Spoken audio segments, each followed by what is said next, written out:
കീർത്തി, ഞാൻ ഒരു ക്വസ്റ്റ്യൻ ചോദിക്കട്ടെ, ഉത്തരം പറയുകയാണെങ്കിൽ നിനക്ക് 1000 രൂപ സമ്മാനം കിട്ടും. ഞാൻ എത്ര തല പുകച്ചിട്ടും എനിക്ക് ഉത്തരം കിട്ടിയില്ല. ഓക്കെ, ബുദ്ധി വേണം. അങ്ങനെയെങ്കിൽ ഞാൻ ആ ചോദ്യം ചോദിക്കും, നീ ഇതിന് ഉത്തരം പറഞ്ഞാൽ നിനക്ക് 1000 രൂപ, ഇല്ലെങ്കിൽ നിനക്ക് ബുദ്ധി ഇല്ലെന്നാണ് അർത്ഥം. അതായത് നീ ഒരാളിൽ നിന്നും 1000 രൂപ കടം വാങ്ങി, 1000 രൂപ നീ കടം വാങ്ങിയിട്ട് അത് ചെലവാക്കി, 1000 രൂപ ചെലവാക്കി. രണ്ടാമത് ഒരാളിൽ നിന്ന് ഒരു 500 രൂപ കടം വാങ്ങിച്ച്, 500 രൂപ കടം വാങ്ങിച്ച് കൈവിട്, 500 രൂപ എനിക്ക് കോൺസെൻട്രേഷൻ പോകണം. 500 രൂപ നീ കടം വാങ്ങിച്ചിട്ട് ആ 500 നിന്നും 300 രൂപയ്ക്ക് നിനക്ക് ഇഷ്ടപ്പെട്ട ഒരു പ്രോഡക്റ്റ് നീ വാങ്ങി, ബാക്കി 200 രൂപ മിച്ചമുണ്ട്. ആ 200 രൂപയിൽ ഒരു 100 രൂപ എടുത്ത് ആദ്യം നീ 1000 രൂപ കടം വാങ്ങിയ പുള്ളിക്ക് കൊടുത്ത്. അപ്പൊ ആദ്യം വാങ്ങിയ പുള്ളിക്ക് നീ എത്ര രൂപ കൊടുക്കണം?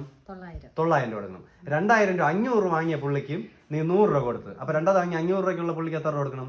400. അപ്പൊ 900 കൊടുക്കണം, 400, അപ്പൊ 1300 ആയ.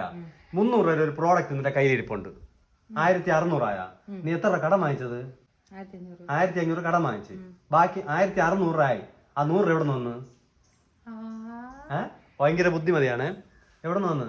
ഉത്തരം കിട്ടിയ